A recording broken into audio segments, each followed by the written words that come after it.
as Antiques Roadshow visits Grand Rapids, Michigan. As far as furniture goes, especially from the early part of the 20th century, this is about as good as it gets. I like them a lot.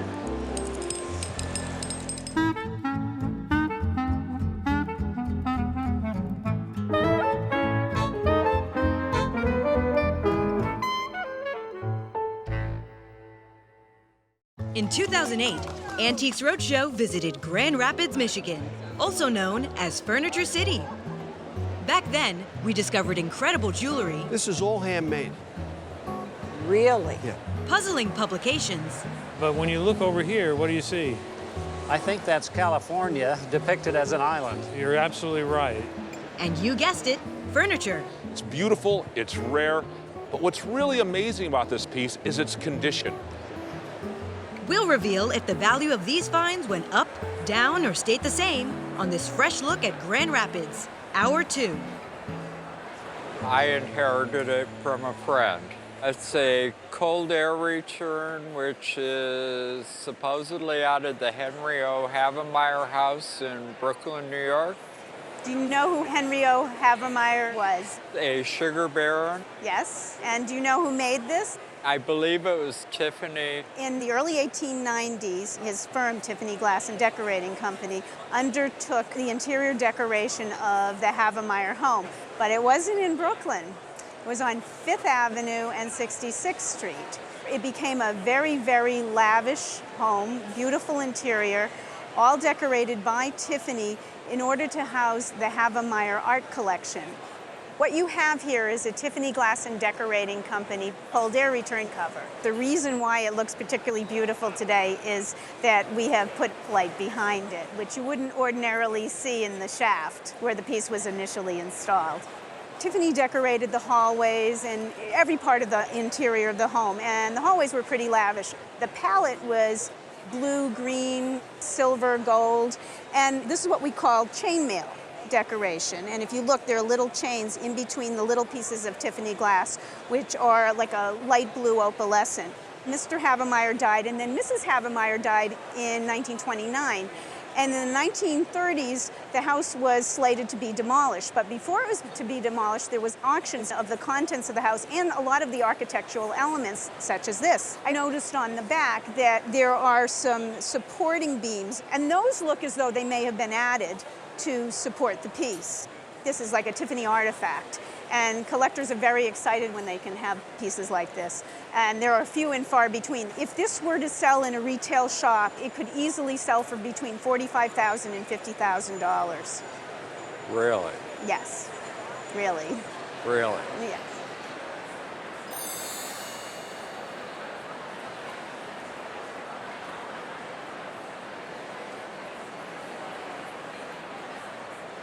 My mother-in-law gave it to me for Christmas of '95 or '96. We were living in Colorado at the time. She carried it out on a plane, and when I opened it on Christmas Day, there was a note with it that just said, "I think this might be good."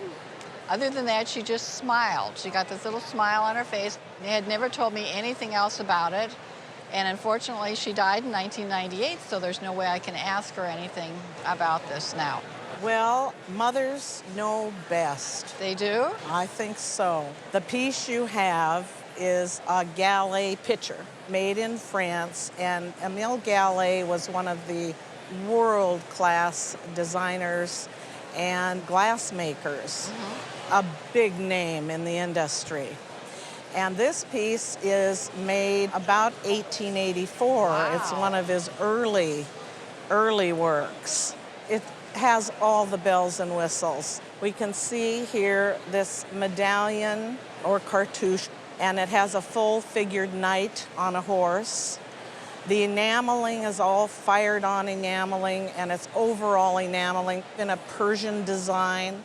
This work is similar to a couple other great makers of glass, Herrick and Lobmeyer, but this happens to be a Gallé piece. And we have the full marking of the Gallé mark, France, Déposé. It's a wonderful piece. We all at our table thought it was just fabulous. So excited. And it's in wonderful condition. Where did you display this piece in your home? You don't want to know. Oh, I do. Okay. I have high cathedral ceilings in the bathroom in my master bedroom, and there's like a shelf up very, very high. It takes a ladder to get up there, so I put it up there. In the bathroom. In the bathroom, and then I had to blow dust out of it and to bring it here. Well, it's worth $8,000 to $10,000 retail. Are you kidding? I'm not kidding. It's a wonderful piece. I can't believe this. I mean, I'm just thrilled for you. Thrilled for you. I really, really can't believe it. Guess it won't stay in the bathroom anymore.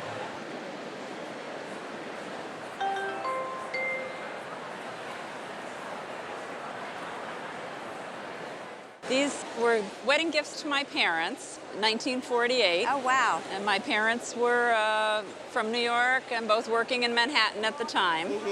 We've always had them in our homes. I've moved them several times, but I didn't know this was a famous artist till I watched Antiques Roadshow, and they showed the Bierstadt painting, and I have 2 of those downstairs in a box. And do you have them hanging now? This one has been hanging, this one not. Both of these are signed A. Bierstadt. Yes. Bierstadt was German-born. He lived from 1830 to 1902. He's probably best known for his Western subjects, his magnificent views of the Rockies and so on. Of course, he's represented in almost every major institution in America. He also painted, however, in Europe, where he was from, as well as the East Coast and even the Caribbean. Date-wise, these are probably 1860s to 1870. The painting on the left is quite characteristic of what we expect of the artist, the way the trees are done, as well as the great luminous quality of the sky. You also notice there's a lot of nice texture in the sky. The one closest to me is much more unusual. Bierstadt rarely did seascapes, and this probably is an East Coast scene, and we're not sure about the other one. They might both be East Coast subjects. Now, what's very interesting about this artist is that often his paintings were signed by other people, sometimes family members after he died. And in terms of your pieces, both of them are signed A. Bierstadt. The A and B are conjoined, which is very typical of what he did. However, the signatures on both are really rather large for the overall composition and a little bit stilted in terms of the way they're done. So it's my feeling that there's a possibility that these might have been signed by a family member as opposed to by Bierstadt himself. And when we run across paintings like this, we often like to have them researched by the experts. And there is a catalog raisonné project which is being put together by a gallery in Santa Fe. And then there are also 2 major scholars who have been working on the artist for quite a long time. And so if we were going to sell these or place an insurance value on them, we would want to show them to those experts. They both are really in nice condition. I think they're somewhat dirty, and especially in the seascape, you'll note here in the upper left, there's a bright blue color. If this were cleaned, the sky would be that color. These are frames that are characteristic of the late 1940s and 50s. They're not original to the paintings, but they would have been from around the time that your parents got them. Now, in terms of value, have you had any thoughts?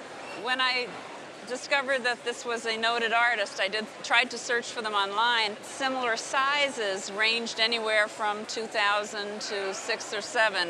Well, Bierstadt was fairly prolific, and especially for these oil sketches. But Bierstadt is extremely popular as an artist, and if in fact they are Bierstadt, the piece on the left, because of the luminosity and the size and also the landscape feature, a gallery would probably ask somewhere in the neighborhood of $50,000.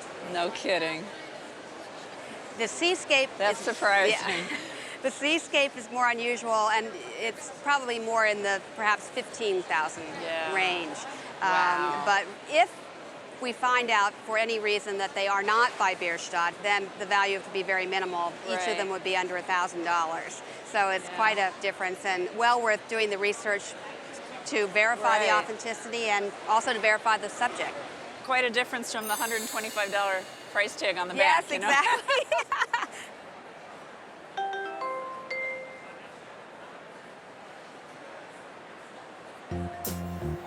We're told it's gold, so I'm assuming it's a gold headpiece.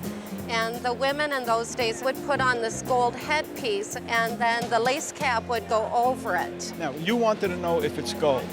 Right. I tested it. It is high carat gold. The two medallions are done in red gold. That's more copper into gold. Okay. And then they overlay it with the small little other florets in another color gold. So there's a lot of work on this. To have somebody sit down and make this today would be practically impossible. This should be insured somewhere about $8,000 to $10,000. No way. All right. You ever wear this? No, I never have. Yeah, no, shame on you. I got them from my great-grandfather on my stepdad's side. He used to own a shoe shop in Battle Creek. He repaired, sold, and made shoes. Well, these are really showstoppers. They're very unusual because most of the shoes you see made in this time period, which is around 1890 to 1900, most of them are black, and yours are in this really outstanding purple silk and cream-colored leather, and they're also in great condition to be this age. On the bottom of these shoes, they are marked, and they're marked New York. If they were just black and leather, they'd probably be somewhere around $75 to $100. But yours, because of the color combination and the condition, and the fact they're made out of silk as well as leather, a pair of these recently sold at auction for $460. So that's a lot, actually, for a pair of shoes. Yes.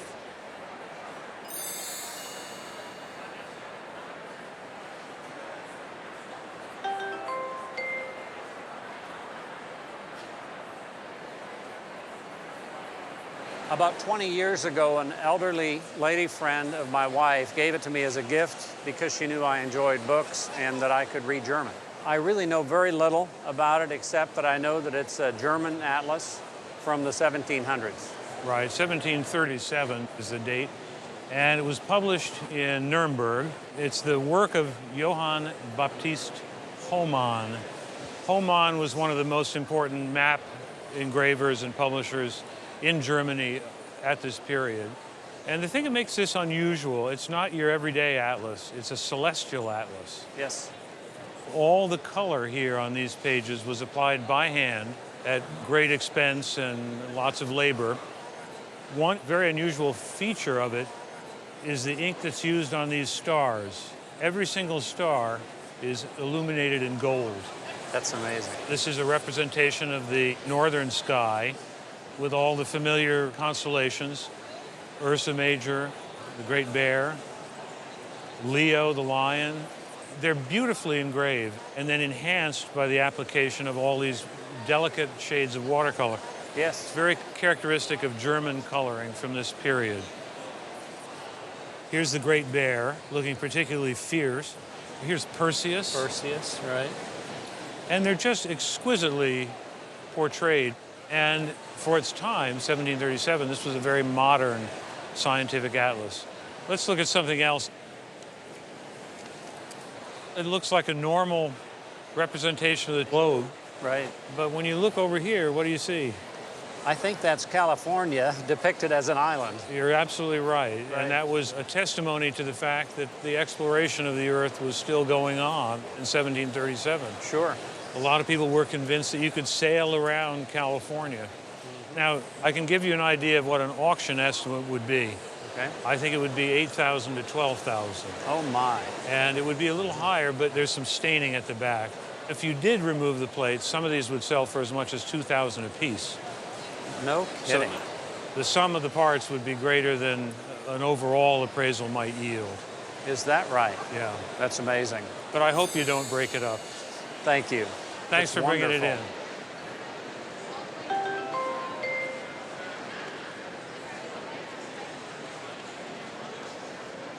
Well, about 3 years ago, maybe 4 years ago, we bought the house of the son of the founder of Herman Miller Company, Hugh Dupree. And the neighbor came by and she said that she was selling some Herman Miller bedroom furniture. So we bought a whole bedroom set with end tables and a vanity and a couple of shelves. And this was one of the pieces in the set. The house was designed by George Nelson in 1946 for Hugh Dupree. So we thought George Nelson furniture would be great in this house. Well, 1946 is actually quite early because George Nelson is just beginning to get started, replacing Gilbert Rohde, who died as the design director at Herman Miller. Your chest here was designed in 1946, introduced at the Grand Rapids Summer Market in July 1947, and the first catalog that appears in, I think, is 1948. And it was in production for at least 10 years, available for purchase right up until about 1958, 1959. It was a really versatile series of pieces, and the drawers could vary, so you could have smaller drawers. The depth of the case would always be the same, right at about 18 inches, and you had the option of either ordering it on legs, as your piece has, or brushed chrome legs, or you could have no legs at all and would sit on a bench system, which is a very kind of new concept in furnishings beginning after the Second World War. Very indicative of post-war furniture. It was great for smaller households, nice aluminum handles on it. The wood is Primavera.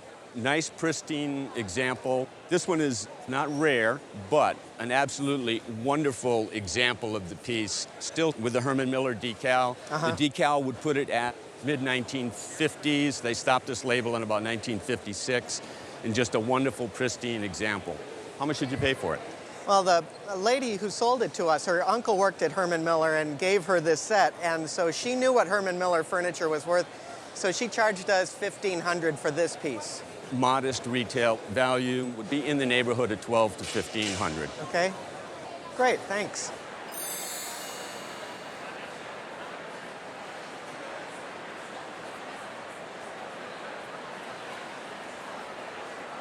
I inherited them from my Aunt Jerry and Uncle Ralph, and they were a very wealthy couple. They didn't have any children. They did a lot of world travel, and when they passed away, I got the little pigs. How long have you had these little pigs? Probably 20 years. Three Little Pigs was a 1933 film, and it won the 1934 Academy Award for Best Short Cartoon. It's a classic Walt Disney film, and these were made to market with the success of the film.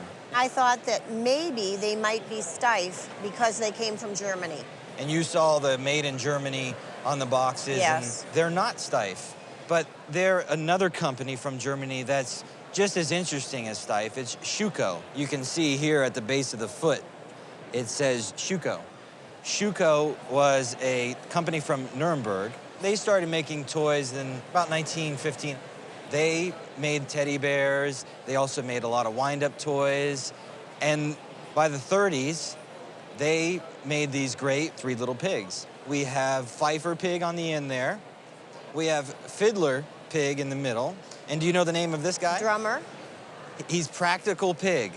Now, Practical Pig was the pig that had the brick house that the wolf couldn't blow down. And in the movies, Practical Pig plays a piano. But it would be hard for the toy producers to manufacture a piano, so they turned Practical Pig into a drummer. The other great thing is the fact that you have all the original boxes, and the corners are crisp, the labels are perfect, all the original keys are there too. They're just in exceptional condition. The set at auction would be $2,000 to $2,500. Let's wind one of these guys up.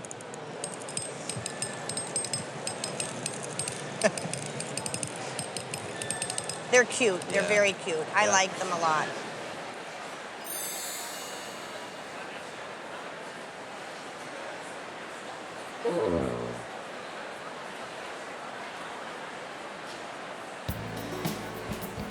Belonged to my grandmother.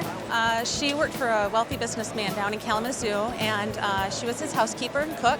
And in the harder times during the Depression, he started paying her with some of his items from the home. So this is one of those items. It's marked Handel. The Handel family in Meriden, Connecticut from the late 19th into the early 20th century made a very wide range of very high quality Tiffany style and other lamps of that period.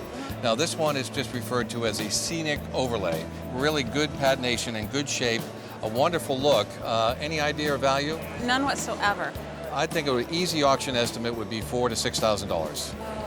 Very nice. Okay, Very good. nice. And thanks very much for bringing it. Thank you. My grandma and grandpa came over in 1939 from Vienna, Austria. My mother was 7 years old at the time. And of course, My mom wasn't allowed to play with it, and I wasn't allowed to play with it. And my grandma died in 1988, and at that time, I got the clock. This is what's called a ball watch or a desk clock, and it was designed to sit on a gentleman's desk. There are a lot of these around. It's actually Swiss-made sometime around the turn of the century, 1900. But what makes this one a really special one is the complications that it has on it. It has the month, the day of the month, the day of the week, and also tells you the lunar calendar or the phases of the moon. In addition to that, it tells you the time on this side. But what's really special about it is the fact that it has the time in 7 cities across the globe. It's a very unusual feature to have this type of dial on the back of it. In terms of value, if it just had a standard dial, these are pretty easy to sell in the $600 price range. Because of the complications on the front of it, it's probably a $1,200 or $1,500 watch. But because of the information that's given on the back, it's probably a watch that you'd see in a retail shop for around $2,500. Wow, I love it.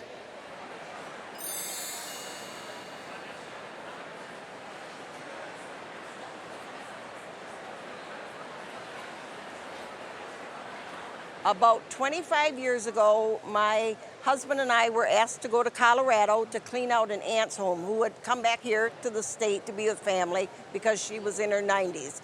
And we were asked just to bring personal items. So we packed up small things we thought she might have enjoyed through her life, and dresses and purses and that kind of stuff. When we got it back here, she said, "What am I going to do with all of this? I don't want it. You take it." And then we thought, well, what are we going to do with all this stuff? So we took it back to our home, and one of the purses, just an old plastic purse, had a lot of what I hope was just costume jewelry, and we just kind of pitched that. I hope I didn't throw out a big jewel, but in the bottom of that purse was this chain, and it's a watch fob, I believe, and I don't know anything more about it. Well, you're right about that. Now, this chain had to have a fabulous watch on it. Oh. You said you noticed a mark over here. Right inside of here, what did you see? 14 karat. Right. It is, in fact, 14 karat yellow gold. Okay. Beautiful old watch fob chain, probably from the late 1800s. This is all handmade. Really? Yeah. Now, you take metal, you draw it down and make it round. You take it, you roll it out, you make it flat for these sections, you cut it out, you pierce it, you knurl the edges. Even the piece here for the bar that hangs down for the watch fob. Unbelievable. You said it, fabulous. Yeah. The watch would hang off of this swivel. Okay. The swivel opens and closes. And then this is where you would have another fob hanging down, sometimes a seal, sometimes a pocket knife or something like that. It weighs 60 pennyweights. Now, that's a measurement we use to measure gold. Okay. There's 20 pennyweights in a troy ounce. So here we have 3 troy ounces.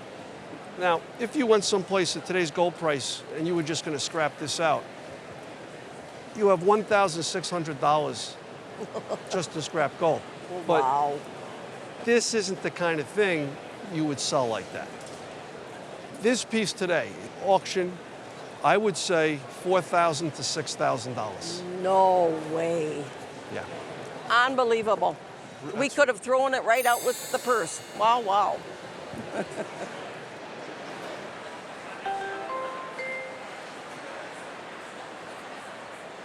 It belonged to my family, my mom and dad. I'm sorry I don't know when they purchased it, and I don't know what they paid for it. I've always enjoyed it. It's been hanging in my living room in a dark corner for the last 10 or 12 years. Did you know who the artist was? No, not until 2 days ago when my husband and I decided to bring the painting. He lifted it off the wall in the living room, took it out to a brighter spot, and noticed a signature. I can barely see it, it's quite dark. Well, there is a signature, M. Alten, and it's the signature of Mathias Alten. He was born in 1871 in Gusenberg, Germany, and started out as a young man as an apprentice to a painter. He moved to Grand Rapids, and he painted signs, he decorated furniture, and in his late 20s, he went and studied in France and Italy. And his academic career really paralleled that of a lot of artists of his generation. Although abstract art was introduced to America in about 1913, He clearly rejected that, and his career was spent as a second-generation impressionist. He painted still lifes and portraits, but his great love was for nature and landscapes, and his landscapes often include either rustic figures or animals.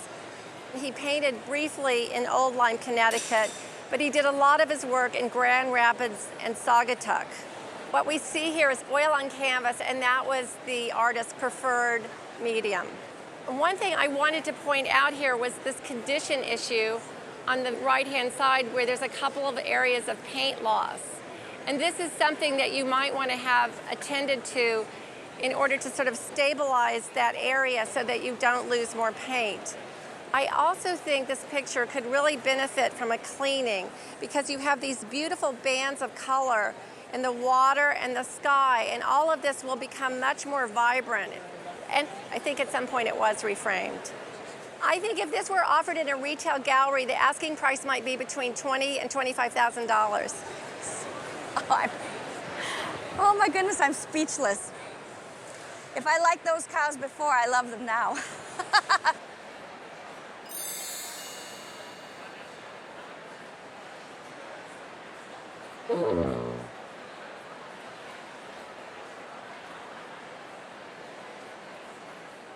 What I brought is a Dick Tracy original cartoon. Chester Gould is the artist, and the story is that my husband's grandmother worked for the Chicago Daily News. And when she got married, she left the Daily News, and this is one of the cartoons that was personalized for the grandma. And as you said, Chester Gould is the artist. It's a Dick Tracy, what they call a daily strip, because this was done on a daily basis for the newspaper. The important thing when it comes to comic art is the artist and the character, and what you're dealing with here is Chester Gould's Dick Tracy, one of the most famous comic strips in American history. It first appeared in October of 1931, and Chester Gould went out and created a crime fighter during the height of Chicago gang wars and Al Capone, etc. So the strip itself is great because you have the important artist and the important character. The next thing that's very important is the condition. The critical thing as far as condition goes is you do have a piece torn off the side where Gould additionally signed. That little piece being torn off can be professionally restored. So that's not a major factor. You do have a paste over, which is not uncommon in comic strips. If they wanted to change the script, they would just paste over a little word because when it became printed, it wouldn't make a difference. If you look up in the top corner, it's dated August 13th.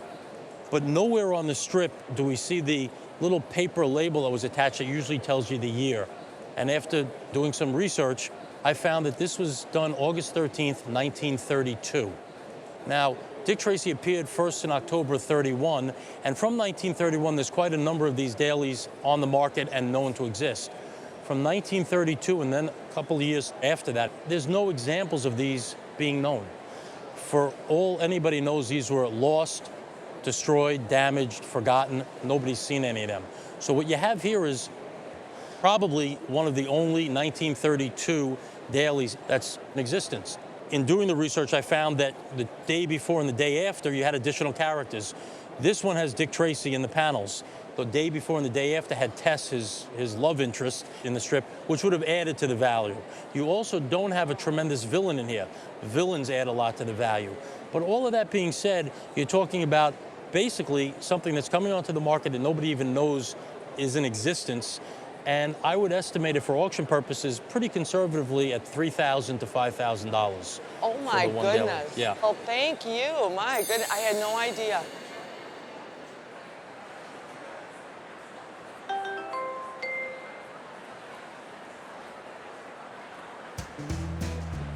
My grandfather left it for me. You know what it is? I have a feeling it's Native American, but that's about all I know. I expected it's Sioux or Cheyenne. Yeah. It's an incredible pipe. I mean, these guys, they didn't have anything till they got horses from the Spanish, and then they became the most powerful culture on the plains. Really? And so horses were real important to them. This has got to be one of the most elegant, beautiful horse pipes I've ever seen. What the pipe's made out of is Catlinite, and Catlinite has always been the top material for stone pipes from the plains. Probably dates to the Indian Wars, the 1870s, maybe a little earlier. And I guess you want to know what it's worth. Sure. Well, I knew you were excited about it, so that got me excited. Yeah, 4,000 to 6,000. Really? Yeah. Wow. You got left something really important and really beautiful. It's like a piece of sculpture. Oh, it's beautiful. It's more than just a pie. It was my grandmother's, and I just grew up with it, and when she passed on, she left it to me. Well, it's a very famous artist. His name is Alphonse Mucha. In fact, he's the father of the Art Nouveau movement, and his art defined that entire style. And this is really one of his classic images, based on a series he did in 1897 called the Byzantine Heads. This was another series of heads that he did based on flowers and vegetation. Now, it's actually one of two pieces. There was a matching head that went along with it. She being the blonde, the other one would have been a brunette. One of the things that really represents his work is the halo around the woman's head. Also, if you notice in the background, he really made it look like an old mosaic. The swirling of her hair, the intricacy of the veins on the flowers, all of these were signature elements of his style. Now, it's unfortunate the frame got broken, but it actually makes no difference to the value of the piece. The value of the piece itself, in any frame, is between $7,000 and $10,000. Wow.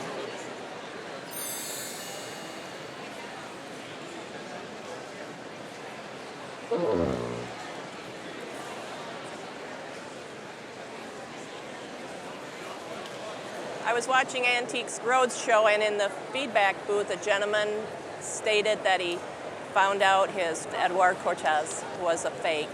And a light bulb went off, and I ran downstairs, and sure enough, this painting that had been hanging on our wall for 40 years said Édouard Cortès. And who was it who owned it originally? Was it your parents? Grandparents, yes. And they were both artists. They were both painters. And did they paint in Paris at all, do you know? I don't believe so. They vacationed there. They brought home things that they liked and enjoyed, so. What do you know about the artist? I just found his bio on the internet, and he was best known for his Parisian street scenes. He was born in 1882 and died in 1969.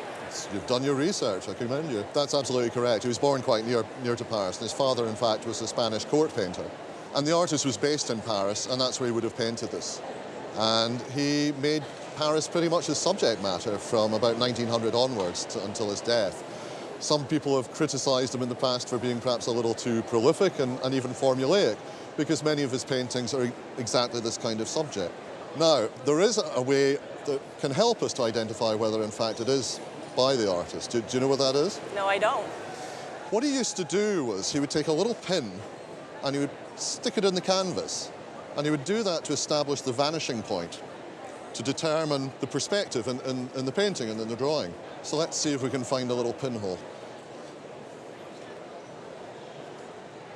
Yeah, a little pinprick right here. So it could be good news. Do you see that? Yes, I do. I thought it was a flaw. No. If you look at the lines, they all converge and come to this point. Now that, of course, is not conclusive. There's a gallery in New York, and there's another gentleman who will authenticate his works. But I think there's no question that this work is, in fact, by Édouard Cortès. And we do see a lot of them that aren't right. It's very well done. You've got these wonderful light sources. You see the reflections on the road in the foreground. He worked on similarly sized canvases. This one's about 18 by 22. He did smaller ones. For an 18 by 22 inch canvas, at auction, that should be worth $30,000 to $50,000. You've got to be kidding me. 30 to 50,000? 30 to 50,000. I would feel very confident in saying that. And in fact, I would expect it to make probably the upper reaches of that estimate, 40 or 50,000. That's absolutely wonderful. Wow. That's really exciting. I hope those are tears of joy, by the way. They are tears of joy.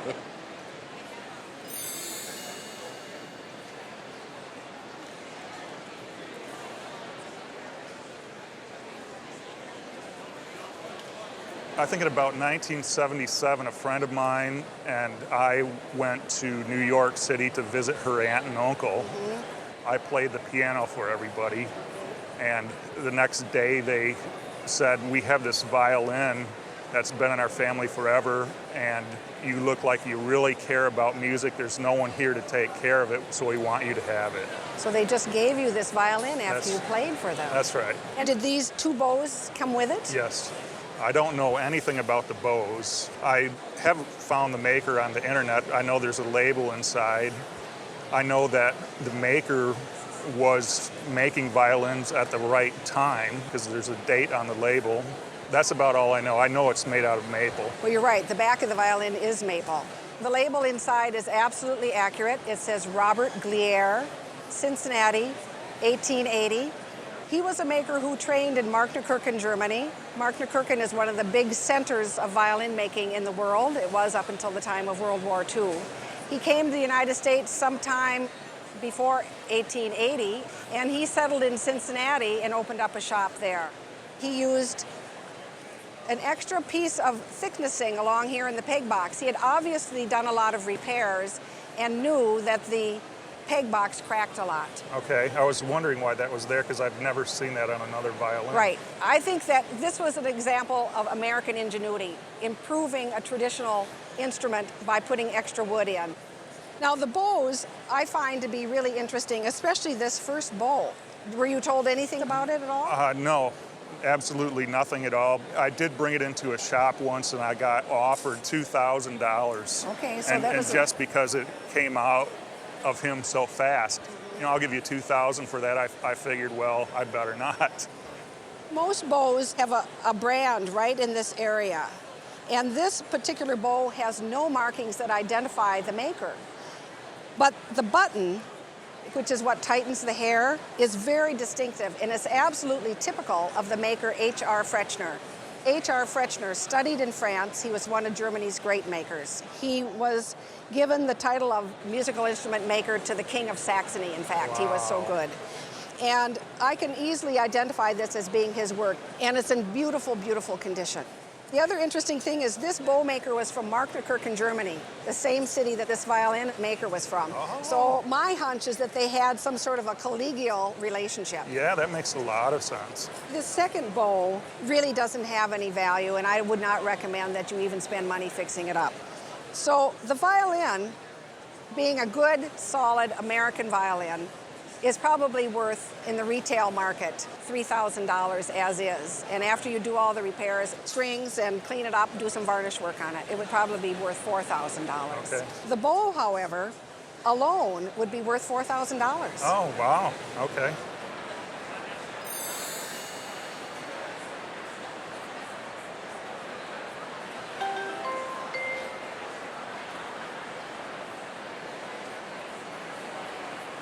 In the early 70s, my aunt actually gave me those for Christmas as a gift and explained to me that they originally had been cufflinks that my grandfather was given by the Tsar in Russia.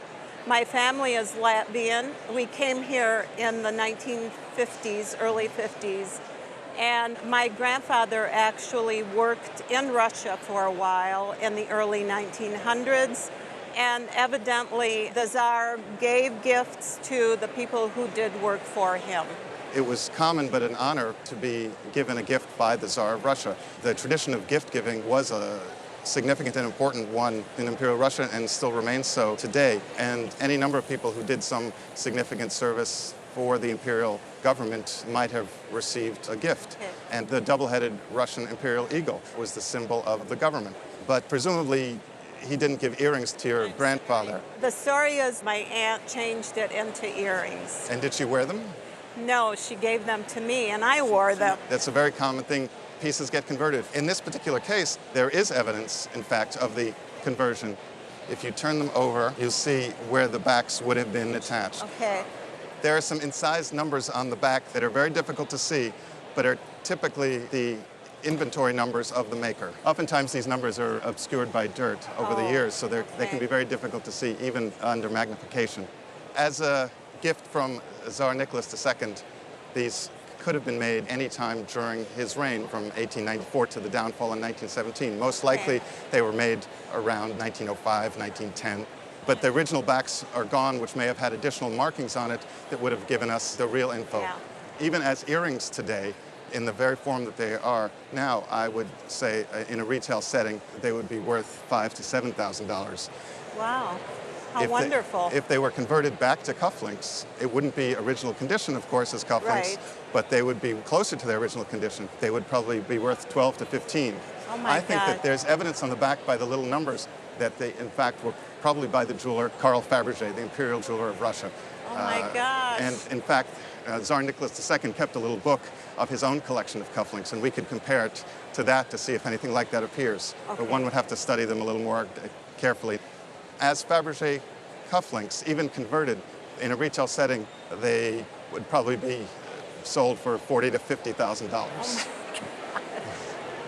Unbelievable. I'll probably take better care of them now.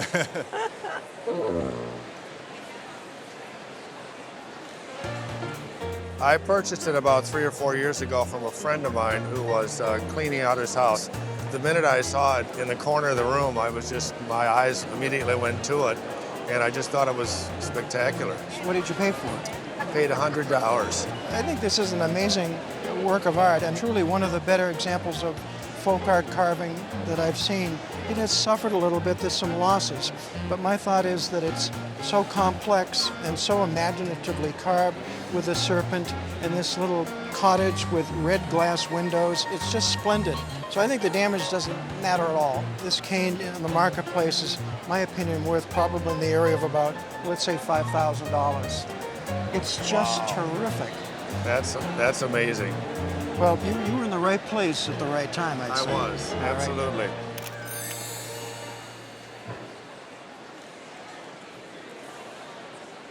So when did you acquire this piece? About 10 years ago. Okay, and what do you know about it? Nothing. Nothing. Okay.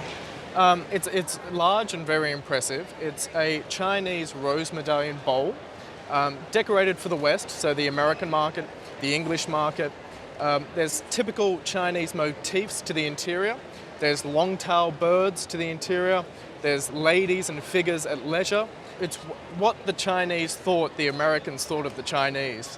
The bowl is probably 1820, probably out of Canton. It would have gone to the West, and these mounts, the brass mounts, are a later addition. It's probably 1920s. So it was a simple bowl, and then it became a mounted jardiniere. That's added value to the piece, and as an insurance value, I would put $3,000 on it. Okay. But it's a lovely bowl. Oh, thank you.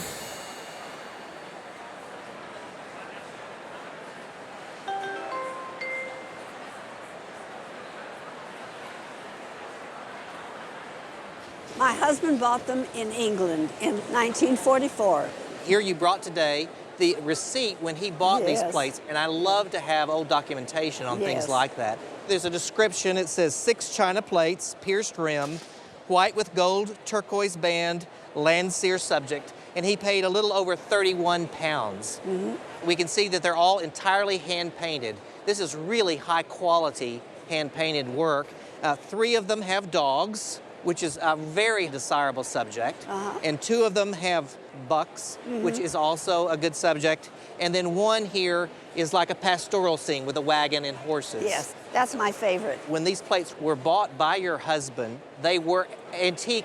They were actually made in the 1870s and sold when they were new by Thomas Good.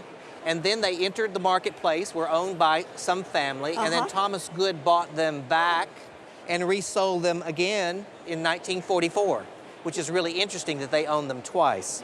Also on the bottom is a blue painted pattern number, and then another red mark with a number of the plate. Now these plates were from a whole series done by Minton, and all these plates were after paintings by Sir Edward Landseer. Oh, that's interesting. Landseer died in 1873, and during his lifetime, he was a really famous and prominent British painter of especially dogs and game type subjects, and they were licensed to copy his paintings on plates. Now, one of the plates, I understand, got broken. Yes. I put it in a plate hanger, and it was bumped and chipped, and they told me in the States that they didn't have the right gold to repair it. So when we went to England on our 50th wedding anniversary, I took it back to Thomas Good and Company, and they repaired it. And they did an excellent job. The repair is across here on the top. Yes, But it's really hard to see, so it's a really well done repair. I understand that you had to pay 120 pounds to have that one repaired, which is a lot more than you paid for the whole set in the first it was place. worth it. Yeah. Well, these plates are really desirable in today's marketplace. Our retail price is usually between $1,000 and $1,500 each. Oh my. For the ones in perfect condition, and occasionally in certain circumstances it might be a bit more. Okay. So if we've got 5 perfect plates. For the set of 5 in perfect condition, the total would be between $5,000 and $7,500. Plus, you have one additional plate that's damaged and restored well, and that plate would probably be about an additional $500. All right. So you've got a really valuable set here. That's wonderful to hear.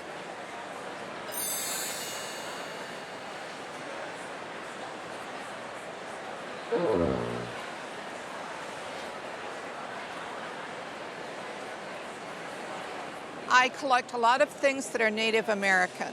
I like the jewelry, I like the clothing, and I love anything colorful. I went to an estate sale and it was at the sale and I'd never seen anything like it.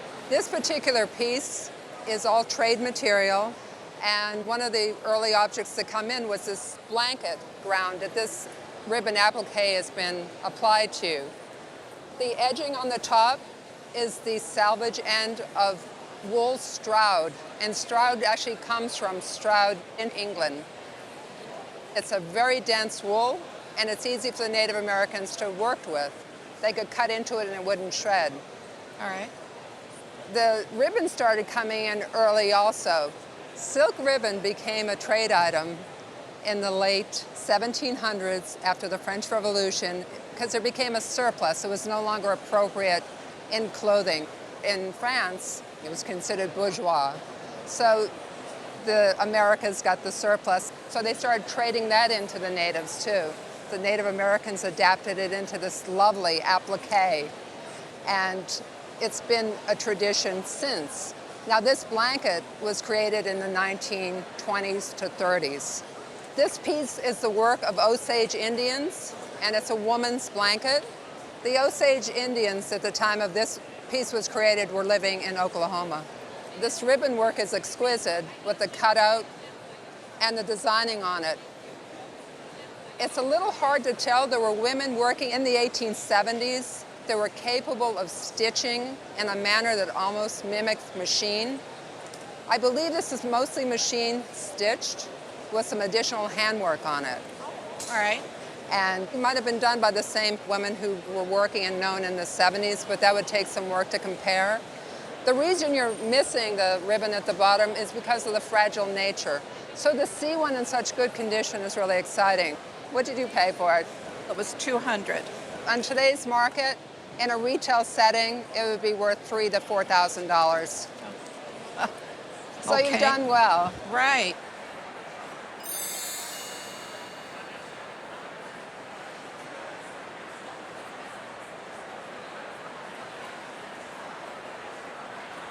We purchased a summer cottage in 1975 from my wife's aunt and uncle. Part of which was included was all the furnishings, furniture and beds and kitchen utensils, the whole thing. And this was one of the items that was in the cottage. Recently, my sister and my brother-in-law came and visited. And my brother-in-law is kind of a master carpenter, I call him. And he was taken by the lovely engraving there, whatever you call it. And we looked in the back and saw that it had a stamp on it, so we found out that it was Stickley, so that's what we know about it. This piece is a very exciting piece of furniture. It was done by Gustav Stickley. It's a very early Gustav Stickley stamp, about 1903. But what's really interesting about this piece of furniture, what really is exciting about this piece of furniture, is the fact that it was designed by Harvey Ellis. And Harvey Ellis only worked for Gustav Stickley for about 7 or 8 months. He died in 1904, and this is one of the pieces that he produced. It has everything going on with it that you would like in a piece of Gustav Stickley, Harvey Ellis furniture. It has this great inlay on the front. It's made out of pewter, copper, fruit wood. It has an arched toe board. It's got an extra long top. It's also very tall. This was built outside of Syracuse, New York. and it's a music cabinet. And what it was used for, obviously, is to keep sheet music in. You just don't see this stuff very often. It's beautiful, it's rare, but what's really amazing about this piece is its condition. I've seen a number of Harvey Ellis pieces in my life, but the condition of this one is just immaculate. The finish is original. It's got this rich, dark, wonderful gloss to it, just like it was supposed to. As far as furniture goes, especially from the early part of the 20th century, this is about as good as it gets. It's a wonderful example of the arts and crafts movement of America, and as far as value goes, at auction. This piece is worth probably $80,000 to $100,000. $80,000 to $100,000? Absolutely, absolutely. It's a great piece of furniture. Why is that? It's because it's rare? It's very rare. We get a lot of Gustav Stickley at the show, but a piece of Harvey Ellis, especially in the condition that this one's in, is just really rare to get. So what did you pay for your cabin in Michigan? $27,000 and then $1,000 for all the furnishings. So you paid $28,000 for everything altogether. Yes. This piece is probably worth 3-4 times what you paid for the cabin and everything in it. That's amazing.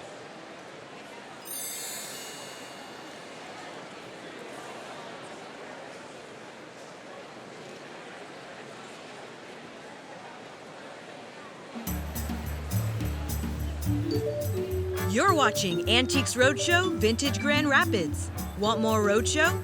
Check out the PBS video app. Follow at Roadshow PBS and sign up for our newsletter at pbs.org/antiques. Stick around for the feedback booth right after this. And now it's time for the Roadshow feedback booth. I brought this chair that's been in my family for years, and I was treating it very gingerly until I found out I was only worth $100. And then I started dragging it around, but I had a really good time.